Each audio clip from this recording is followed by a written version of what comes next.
नमस्कार, freedom academy में आपका स्वागत है। आज की क्लास हम क्लासिफिकेशन से स्टार्ट करेंगे। क्लासिफिकेशन ऑफ नंबर्स, संख्याओं का वर्गीकरण। पिछली क्लास में हमने संख्या पद्धति पढ़ा, जिसमें हमने Roman number system, decimal number system, based on computer number system, binary, hexadecimal, octal number, Indian number system, international number system. Classification of numbers पढ़ने से पहले हमें यहाँ पर एक छोटा सा कॉन्सेप्ट है जो आपने पहले से पढ़ा है, उसे रिकॉल कर लेना चाहिए, नंबर लाइन। तो मैं यहाँ पर ही क्लियर करता हूँ कि नंबर लाइन क्या होती है। नंबर लाइन नंबर्स को रिप्रेजेंट करने के लिए एक छोटा सा ग्राफ बनाया जाता है, जिसमें उस संख्या या उस नंबर की वैल्यू जीरो के साथ हम कंपेयर करते हैं। जीरो को उस नंबर लाइन के ठीक बीचों बीच में प्लेस किया जाता है।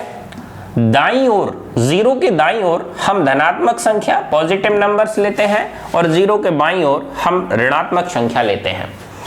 अगर मैं आपसे कहूं 1 2 3 4 5 एंड सो ऑन, इसी प्रकार से हम यहां पर लेंगे -1 -2 -3 एंड सो ऑन। आप देखते हैं कि यहां पर इन्फिनिट तक ये वैल्यू जाती है और इधर माइनस इन्फिनिट तक वैल्यू जाती है। आप देख रहे होंगे 0 से 1 के बीच में कुछ आपको गैप दिखाई दे रहा है। यहां पर हमें वो वैल्यू रखनी होती है जो 0 और 1 के बीच में है। इस गैप में हम 1 से 2 के बीच के मान, जैसे अगर मैं आपसे कहूं 1/2, 1/2 का मतलब है 0.5, 0.5, तो 0.5 का मान 0 और 1 के बीच में है। अगर मैं आपसे कहता कि भाई पाई का मान क्या होता है, तो आप कहेंगे पाई की वैल्यू होती है अप्रोक्सीमेट 3.14, जो यहां पर 3 और 4 के बीच में स्थित होगी। तो पाई का मान 3 और 4 के बीच में कहीं स्थित होगा।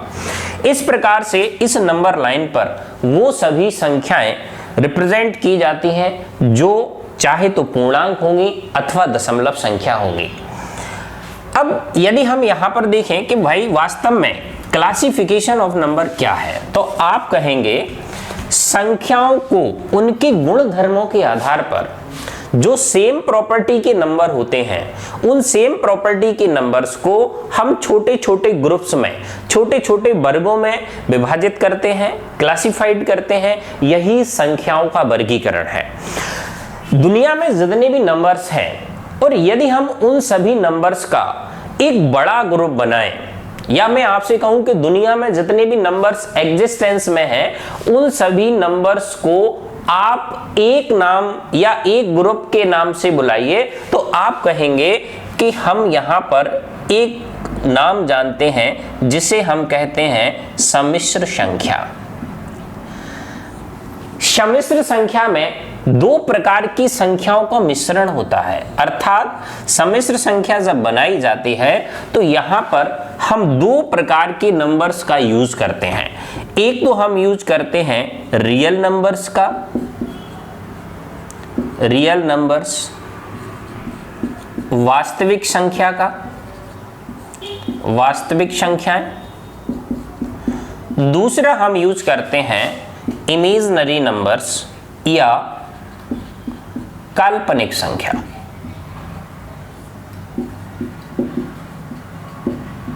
यदि मैं आपसे कहूं सम्मिश्र संख्या का जो स्टैंडर्ड फॉर्म है, जो मानक रूप है, वो आप सभी ने पढ़ा है a+i/b। सम्मिश्र संख्या को दो हिस्से जोड़कर बनाया जाता है, जिसमें पहला हिस्सा वास्तविक भाग और दूसरा हिस्सा इसका काल्पनिक भाग कहलाता है। इसको हम कहेंगे रियल पार्ट और इसको हम कहेंगे इमेजिनरी पार्ट।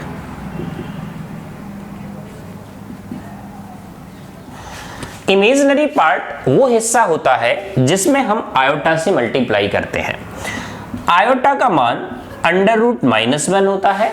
जब हम आयोटा का स्क्वायर करते हैं तो इसकी वैल्यू बन जाती है -1। इसी प्रकार से यदि मैं आपसे कहूं कि आयोटा का क्यूब करें तो आयोटा का क्यूब बन जाता है -आयोटा। क्योंकि आप देख रहे हैं यहाँ पे हम लिख सकते हैं आयोटा का स्क्वायर इनटू आयोटा। तो आप देख रहे हैं कि आयोटा का स्क्वायर यहाँ पर -1 होगा और -1 का जब आयोटा के साथ मल्टीप्लाई होगा तो ये हो जाएगा आपका माइनस आयोटा। इस प्रकार से आयोटा की वैल्यू आपको याद होनी चाहिए। अगर मैं आपसे कहूं सम्मिश्र संख्या से क्या अभी तक जितने भी competitive exam SSC, bank, railway हैं उनमें बना है, तो यहां पर हमें केवल सम्मिश्र संख्याओं की बेसिक इंफॉर्मेशन कलेक्ट करनी है। इनसे अभी तक सामान्यतः जो आपकी एसएससी, बैंक, रेलवे या जो भी कॉम्पिटिटिव एग्जाम्स हैं उसमें क्वेश्चन नहीं पूछा जाता। यहां से जब क्वेश्चन बनता है तो वो अक्सर बनता है सीडीएस या एनडीए में। तो हम यहाँ पर काल्पनिक संख्या की जो चर्चा है वो बाद में जब हायर मैथमेटिक्स की बात करेंगे तब पढ़ेंगे। यहाँ हम अब जो शुरुआत करने वाले हैं वो हम स्टार्ट करेंगे वास्तविक संख्या से। जब हम नंबर ट्री में जब हम वास्तविक संख्या की बात करते हैं, रियल नंबर्स की बात करते हैं, तो ये ऐसी संख्याओं का समूह या ग्रुप होता है जिसमें रियल नंबर्स यानी वास्तविक संख्या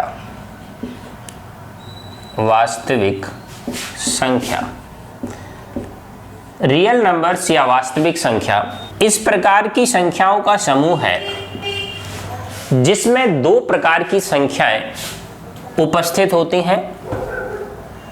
एक होते हैं आपके परिमेय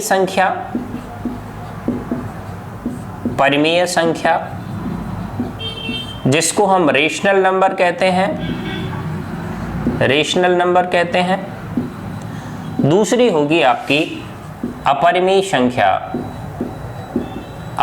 संख्या या इरेशनल नंबर।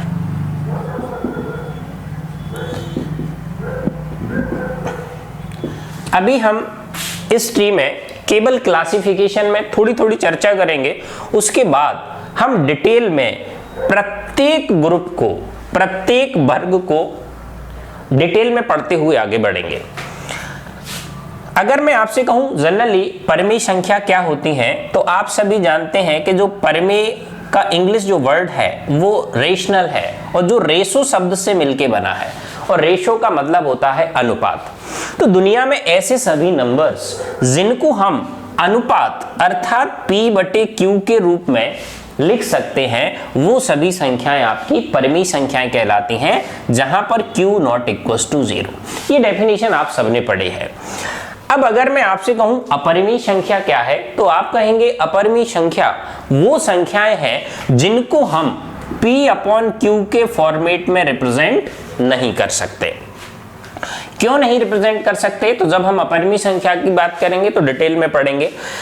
अब जब हम परिमेय संख्या की बात करें तो परिमेय संख्या में फिर से हम कुछ नई कैटेगरी बना सकते हैं, जिसमें हम एक कैटेगरी बनाते हैं इंटीजर या हम कहें पूर्णांक। एक दूसरा ग्रुप हम बनाते हैं भिन्न या फ्रैक्शन। आप देख रहे हैं यहां पर ये सेट है। आपने दो शब्द सुने होंगे, समुच्चय और उपसमुच्चय। समुच्चय कुछ संख्याओं का एक बड़ा समूह, जबकि उपसमुच्चय उसी में से कुछ संख्याओं को गुण धर्मों के आधार पर, प्रॉपर्टी के बेस पर अलग अलग कैटेगराइज कर लिया जाता है। आप यहां देखते हैं कि अगर मैं कहूं कि इंटीजर या पूर्णांक या भिन्न, इंटीजर में आप लोगों ने पढ़ा होगा, हम एक पढ़ते हैं पॉजिटिव इंटीजर, धनात्मक पूर्णांक, एक पढ़ते हैं हम ऋणात्मक पूर्णांक, नेगेटिव इंटीजर। साथ में यहां पर पूर्णांक में जीरो भी होता है, शून्य, जीरो या शून्य। शून्य एक ऐसा पूर्णांक है जो नाइदर पॉजिटिव नॉर नेगेटिव, ना तो इसको धनात्मक माना जाता और ना ही इसको ऋणात्मक माना जाता है। अगर मैं आपसे कहूं ऋणात्मक पूर्णांक, धनात्मक पूर्णांक में अगर हम संख्याओं को सम्मिलित करें तो आप कहेंगे 1 2 3 से लेकर इनफाइनाइट तक, अर्थात धनात्मक पूर्णांक काउंटिंग नंबर्स भी कहलाते हैं। और ये जो दुनिया में जितने भी धनात्मक पूर्णांक हैं इनको हम एक दूसरे नाम अर्थात नेचुरल नंबर्स प्राकृतिक संख्या के नाम से भी जानते हैं। अर्थात आप कहेंगे प्राकृतिक संख्या उन संख्याओं का संग्रह है जो सभी धनात्मक पूर्णांक हैं। अगर हम प्राकृतिक संख्याओं के समुच्चय में या ग्रुप में शून्य को और जोड़ दें तो यहां पर आप लोगों ने एक शब्द सुना होगा होल नंबर या पूर्ण संख्याएं, होल नंबर या पूर्ण संख्याएं।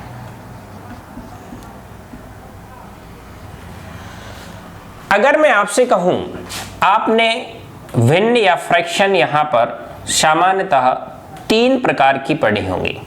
एक पढ़ा है आपने उचित भिन्न, इसको हम एक दूसरे नाम से भी जानते हैं समभिन्न, इसी को हम बोलते हैं प्रॉपर फ्रैक्शन। दूसरा होता है अनुचित भिन्न, इसको हम विषम भिन्न के नाम से जानते हैं, इसको हम बोलते हैं इम्प्रॉपर फ्रैक्शन।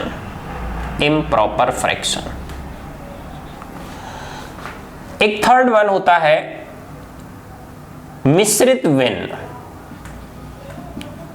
Mixed fraction.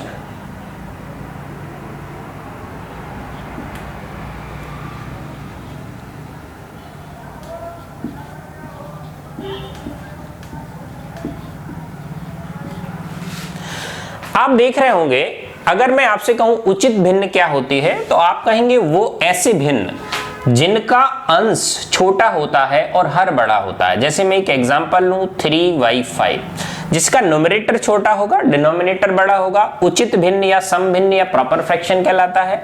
अनुचित भिन्न ऐसा भिन्न जिसका न्यूमरेटर बड़ा और डिनोमिनेटर छोटा, अर्थात अंश बड़ा हर छोटा होगा, उसे हम अनुचित भिन्न या विषम भिन्न या इम्प्रॉपर फ्रैक्शन कहेंगे।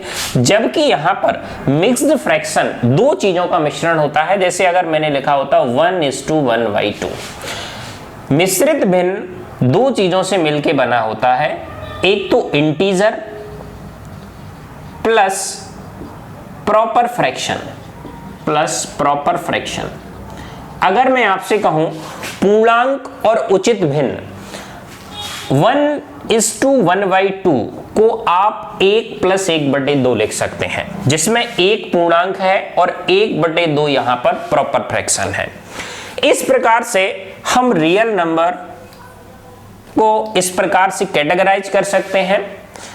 अब हम धीमे धीमे यहां पर प्रत्येक पार्ट को लेके चलेंगे, जिसमें हम सबसे पहले अपरिमेय संख्या की बात करेंगे कि अपरिमेय संख्या क्या होता है और परिमेय संख्या क्या होता है। खैर, अपरिमेय संख्या की बात करने से पहले हम यहां पर स्टार्ट करते हैं परिमेय संख्या या रेशनल नंबर। परिमेय संख्या, रेशनल नंबर।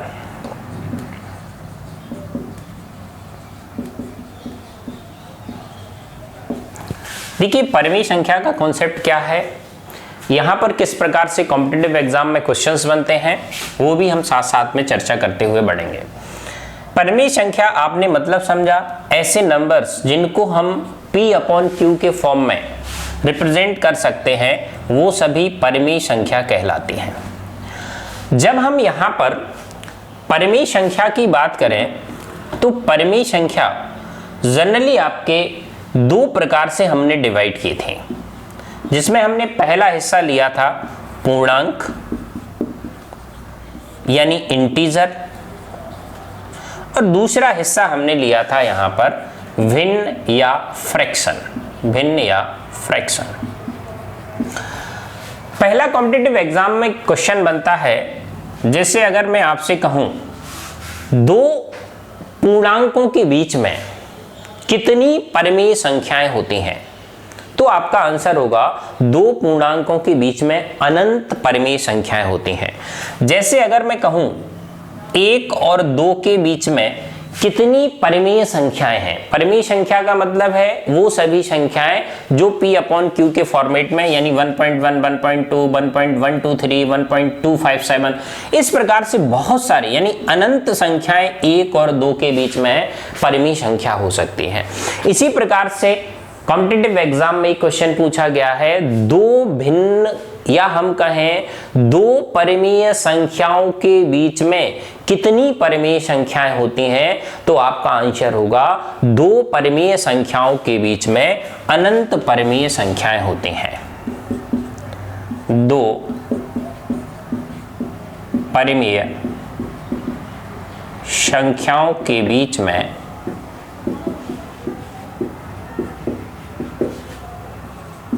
अनंत परिमेय संख्याएं होती हैं, अनंत परिमेय संख्याएं होती हैं। एसएससी 2017 में क्वेश्चन पूछा गया है 1/2 एवं 3/4 के बीच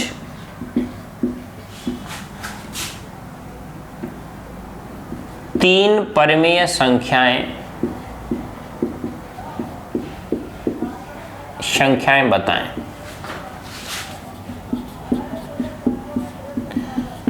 अगर मैं आपसे कहूं, यहां पर हम रेशनल नंबर की बात कर रहे हैं कि 1/2 और 3/2 के बीच में कितनी रेशनल नंबर है,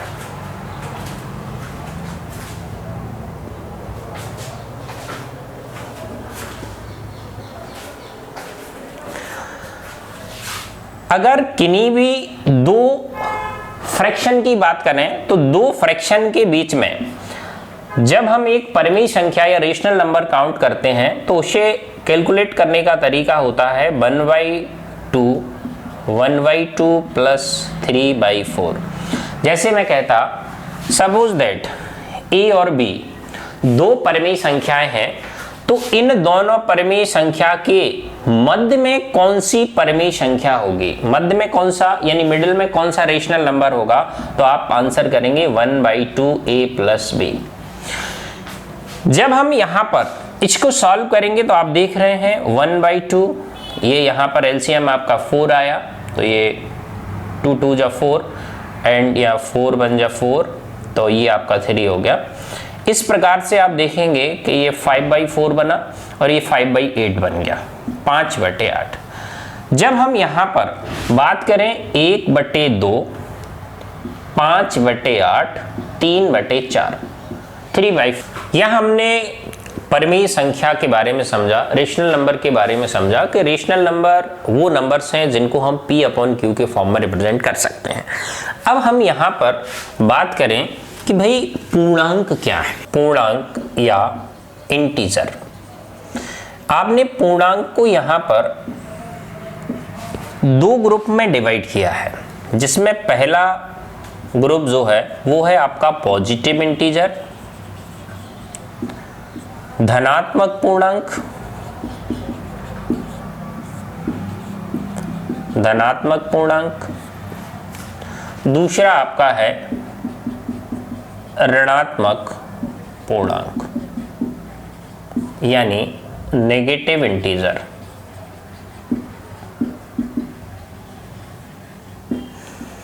आपसे मैंने कहा कि जो धनात्मक पूर्णांक है इसके ग्रुप को हम दूसरे नाम प्राकृतिक संख्या से भी जानते हैं, नेचुरल नंबर। नेचुरल नंबर भी क्या है, आप कहेंगे नेचुरल नंबर सभी धनात्मक पूर्णांकों का समूह है। यहां पर हमने शून्य को भी पूर्णांक माना है, 0 शून्य। यहां हमें एक चीज और पढ़नी है, जो इंटीजर्स हैं उन इंटीजर्स की वैल्यू के आधार पर हम यहां पर कैटेगराइज करते हैं, जिसमें हम पढ़ते हैं सम संख्या, इवन नंबर,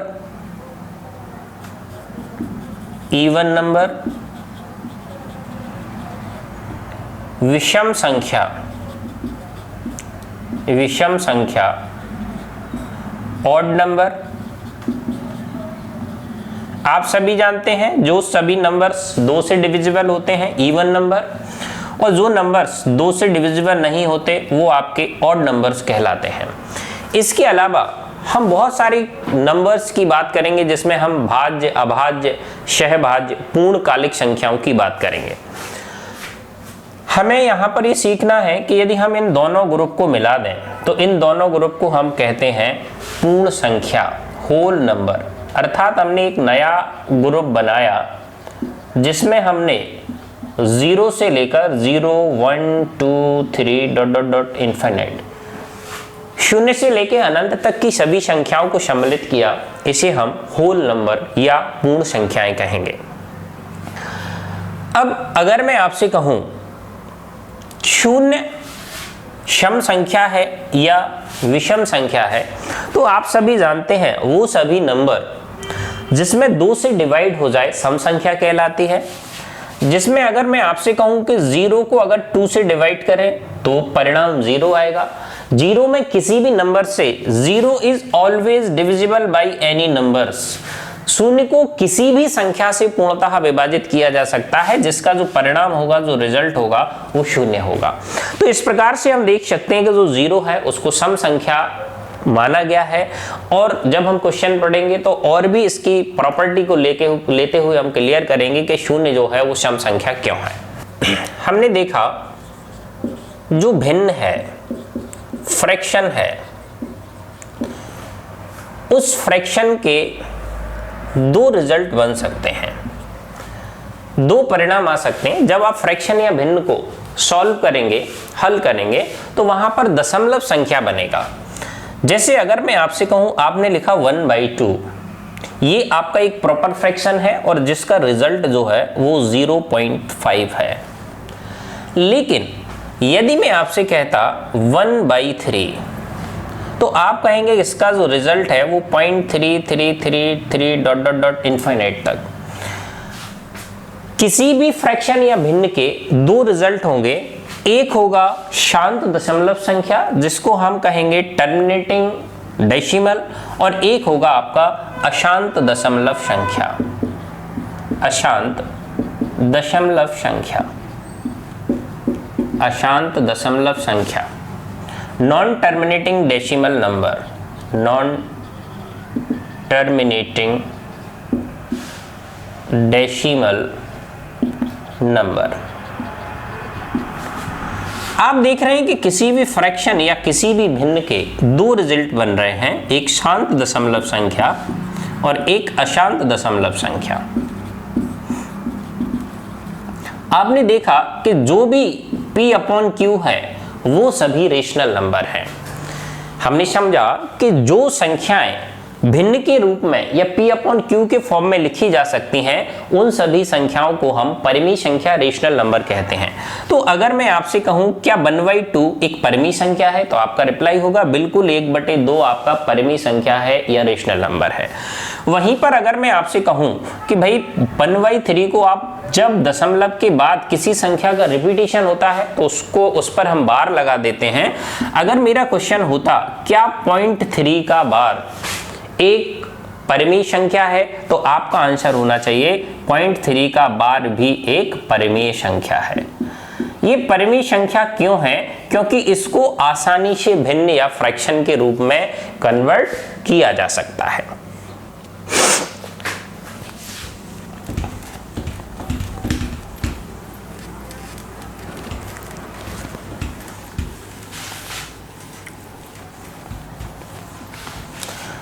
देखिए आपके पास अपलोडेड वीडियो है, अगर आप कुछ लिख नहीं पाते हैं तो उसको स्नैपशॉट ले लिया करें और बाद में जब आप अपना नोट्स तैयार करें तब उस समय आप लिख लें, ठीक है। क्योंकि अगर हम यहाँ पर क्लास को धीमा करेंगे तो हो सकता है कि बोरियत महसूस हो। जिन लोगों को क्लास स्लो लगती है वो फॉरवर्ड कर क्लास की स्पीड बढ़ा करके देख सकते हैं। हम यहाँ पर अशांत दशमलव संख्या, अशांत दशमलव संख्या, नॉन टर्मिनेटिंग रिपीटिंग नंबर के बारे में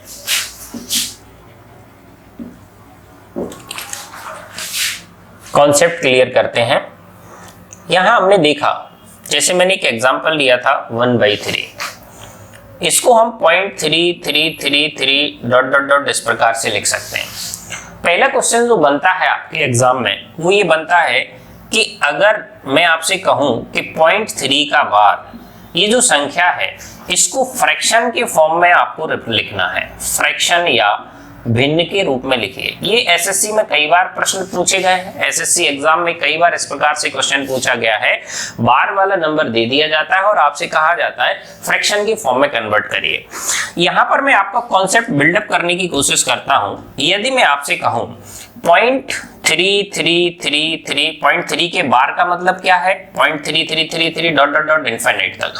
अगर मैं इस पूरे नंबर को x मान लूं और अगर मैं आपसे कहूं इस नंबर में आप दोनों तरफ left hand side right hand side 10 से मल्टीप्लाई करिए, मल्टीप्लाई बाई 10, मल्टीप्लाई बाई 10, तो आप देखेंगे यहां पर 10x बनेगा और यहां पर बनेगा 3.3333 डॉट डॉट डॉट इनफिनिट तक। अगर मैं आपसे कहूं क्या आप इसको 3 plus 0.333 dot dot dot infinite तक लिख सकते हैं। अगर हम इस नंबर की बात करें तो इस पूरे नंबर को हमने ऑलरेडी x अज्यूम किया है, x मान लिया है। अगर मैं यहां पर इसकी वैल्यू x प्लेस करता हूं तो आप कहेंगे 10x equals to 3 plus x, जहां पर x को इस तरफ ले जाइए, तो जब आप x को इस तरफ ले जाएंगे तो ये बनेगा 9x इक्वल्स टू 3 और x equals to 3/9, x equals to 1/3। इस प्रकार से आप देखते हैं कि यहां पर जो 0.33 का बार था उसको हमने फ्रैक्शन के फॉर्म में किस प्रकार से कन्वर्ट कर लिया। जनरली आप लोगों ने कॉन्सेप्ट याद किया हुआ है कि अगर दशमलव के बाद एक नंबर यानी एक डिजिट है और उस पर बार दिया गया है तो हम एक बार 9 से डिवाइड करते हैं। अब आपको यहां समझ में आया होगा कि हम किस प्रकार से यहां पर सिंगल 9 से डिवाइड करते हैं। इस कॉन्सेप्ट को थोड़ा सा और गहराई में समझने की कोशिश करते हैं। अगर दो नंबर का रिपीटिशन हो रहा होता तो उस केस में हम क्या करते। मैं यहां पर इसको मिटाता हूं और आगे बढ़ता हूं।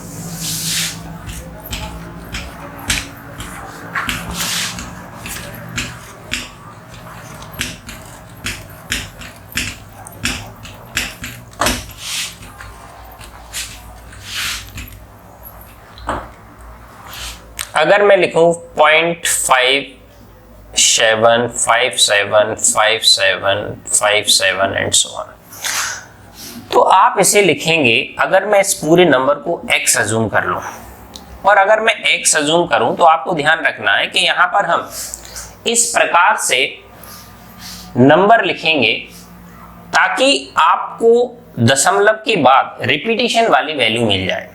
हमने जब दशमलव था, दशमलव के बाद सिंगल नंबर रिपीट हो रहा था तो हमने केवल 10 से गुणा किया था। यदि मैं इसको 100 से मल्टीप्लाई करूं तो जब आप 100 से मल्टीप्लाई करेंगे इस प्रकार से वैल्यू बनेगी और ये बनेगा आपका 100x equals to 57.575757 and so on. इसको आप लिख सकते हैं 100x इक्वल्स टू 57.x। चूंकि इसकी पूरे की वैल्यू आपने x प्लेस की और जब आप इसको इस तरफ ले आएंगे तो 100x में से जब x माइनस होगा तो ये 57 बनेगा और ये बना आपका 99x इक्वल्स टू 57 और x equals to 57 divide by 99। Actual approach ये है, जनरली हम ये याद कर लेते हैं कि यदि मैं कहूं कि 0.7 का बार, यहां से जब हमने कॉन्सेप्ट बिल्डअप कर लिया तो आपके मन में यहां पर क्लियर हुआ होगा कि यदि दशमलव के बाद एक संख्या है जिसपे बार लगाया गया है तो हम यहां पर सीधा इसको लिख सकते हैं 7/9। जब दो नंबर होते, मैं लिखता 0.75 का बार तो आप लिखते इसको 75/99। इसी प्रकार से अगर मैं लिख देता 0.87 का बार तो आप लिखते 87/99। अगर मैं लिखता 0.1234 का बार तो आप लिखते 1234/99999। इस प्रकार से आपका एक कॉन्सेप्ट बनता है। यहां पर इसी टाइप में नॉन टर्मिनेटिंग नंबर में एक प्रकार का क्वेश्चन और बन जाता है, उसकी चर्चा हम और करते हैं।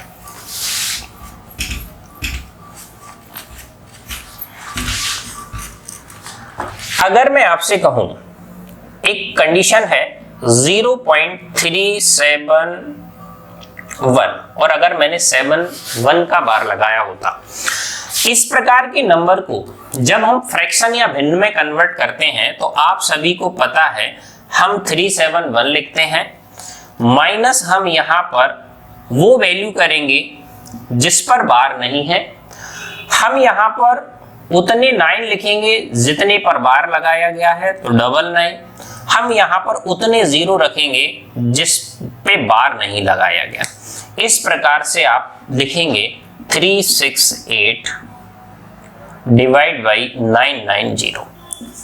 इस प्रकार से हम यहाँ पर वैल्यू चेंज करते हैं। और भी कई सारे जो क्वेश्चंस आएंगे, हम क्वेश्चंस जब आएंगे तब यहाँ पर डिस्कस करेंगे। ठीक है, गुणनखंड के आधार पर संख्याओं का वर्गीकरण करेंगे। Classification of numbers based on factors. गुणनखंडों के आधार पर संख्याओं का वर्गीकरण।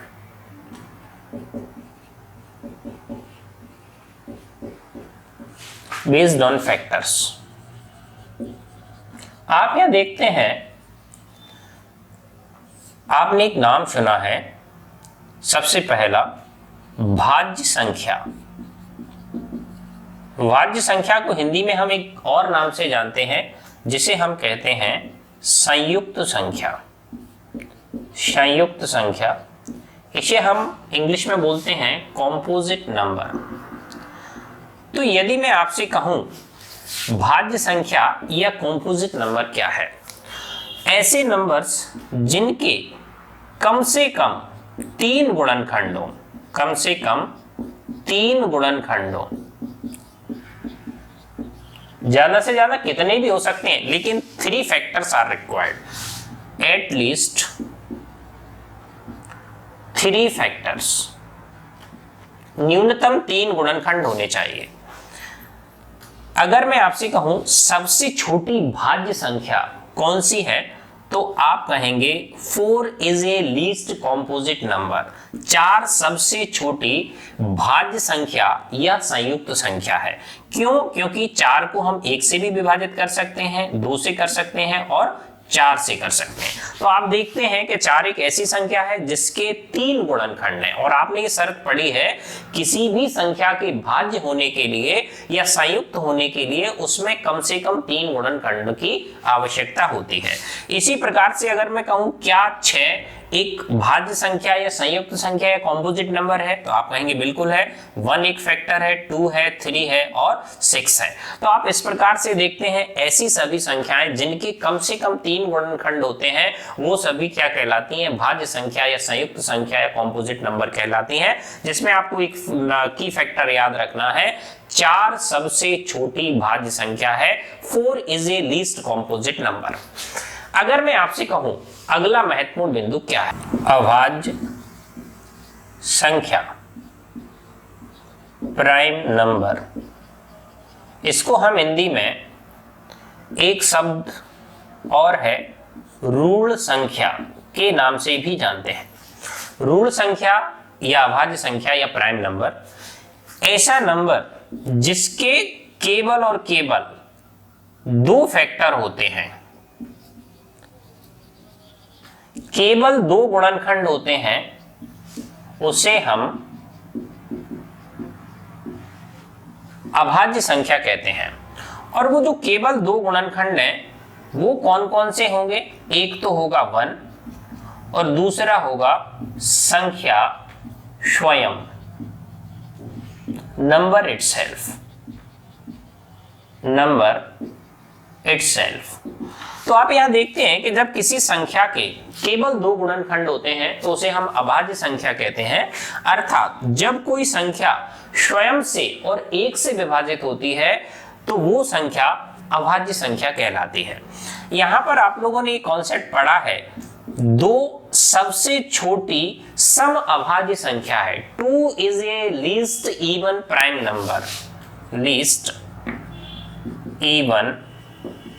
नंबर।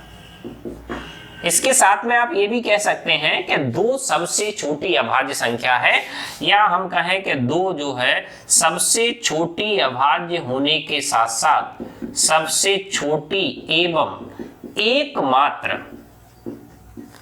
अभाज्य संख्या है।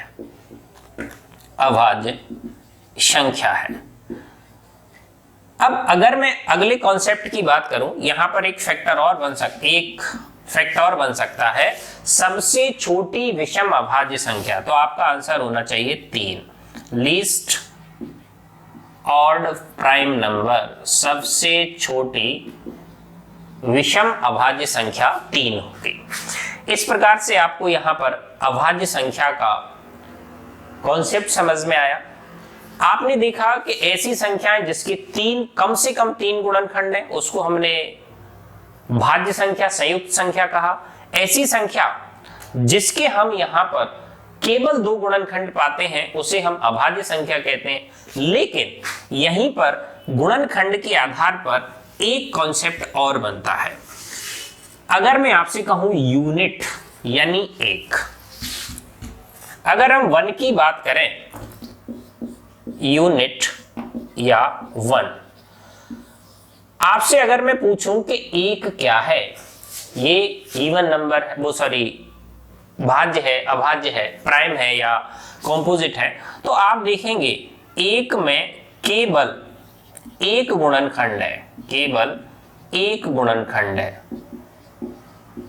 Only 1 factor. जबकि आपने देखा था कि भाज्य की कंडीशन होती है कम से कम 3 गुणनखंडों की आवश्यकता होती है, और अभाज्य की कंडीशन होती है केवल और केवल 2 गुणनखंड। जबकि एक में केवल और केवल एक ही गुणनखंड है, अर्थात एक को केवल हम एक से ही विभाजित कर सकते हैं। इस कारण से एक न तो भाज्य है न ही अभाज्य है। ये क्वेश्चन एग्जाम में कई बार पूछा गया है। 1 is neither composite nor prime. इस बात को सभी लोग याद रखेंगे, एक जो है ना तो भाज्य संख्या है ना ही अभाज्य संख्या है। ठीक है, इसके बाद अगर मैं आपसे कहूं, आप लोगों ने एक छोटा सा कॉन्सेप्ट सभी ने पढ़ा होगा, सम संख्या और विषम संख्या। तो सम संख्या आप सभी जानते हैं, जो संख्या 2 से डिवाइड होती है उसे हम सम संख्या, और जो 2 से डिवाइड नहीं होती उसे हम विषम संख्या कहते हैं। यहां पर केवल आपको एक फैक्ट याद रखना है, शून्य क्या है, 0 क्या है। तो आप याद रखेंगे 0 इज ए इवन नंबर। शून्य जो है, शून्य सम संख्या है, इवन नंबर है। सम संख्या क्यों है? 0 is divisible by all numbers. आप देखते हैं कि जो शून्य है उसको अगर हम n से डिवाइड करें तो हमेशा 0 आता है, तो जब हम 0 को 2 से भी डिवाइड करेंगे तो भी 0 आएगा, अर्थात शून्य में 2 का भाग चला जाता है। 0/n डिफाइन होता है, जबकि n बाई 0 डिफाइन नहीं होता। तो शून्य में किसी भी संख्या से भाग देंगे तो परिणाम हमेशा शून्य आएगा। तो आप जानते हैं ये जो शून्य है वो एक सम संख्या की कैटेगरी में रखा जाता है। इस बात को आप हमेशा याद रखेंगे। जब हम और भी क्वेश्चन कर रहे होंगे तो इस फैक्ट को और क्लियर करें। इसके बाद एक बड़ा महत्वपूर्ण कॉन्सेप्ट है जिस पर एग्जाम में कई बार क्वेश्चन पूछ लिए हैं और जनरली वो स्टूडेंट्स को याद नहीं रहता, वो है आपका पूर्ण संख्या। पूर्ण संख्या, इसको होल नंबर नहीं समझना है। जनरली हम जैसे ही पूर्ण संख्या की बात करते हैं तो हमारे दिमाग में क्लिक करता है होल नंबर, तो आपको ये पूर्ण संख्या होल नंबर नहीं समझना है। इसको हम हिंदी में एक दूसरे नाम पूर्णकालिक संख्या, पूर्णकालिक संख्या के नाम से भी जानते हैं, और इंग्लिश में हम इसे बोलते हैं परफेक्ट नंबर। परफेक्ट नंबर, ठीक है। अगर मैं आपसे कहूं पूर्ण संख्या, पूर्णकालिक संख्या या परफेक्ट नंबर क्या है? ऐसी संख्या जिसके गुणनखंडों का योग उस संख्या के संख्यात्मक मान के बराबर होता है, पूर्ण संख्या या पूर्णकालिक संख्या कहलाती है। यानी अगर हम ऐसा कोई नंबर लें जिसको फैक्टराइज करें और उसके फैक्टर का समेशन उस नंबर की न्यूमेरिकल वैल्यू के बराबर हो, उसे हम पूर्णकालिक संख्या कहते हैं। एग्जांपल से हम समझने की कोशिश करते हैं। अगर मैं आपसे कहूं 6 एक नंबर आपने लिया, 6 के आप फैक्टर बनाएंगे। 6 को 1 से डिवाइड किया जा सकता है, 2 से डिवाइड किया जा सकता है और 3 से डिवाइड किया जा सकता है।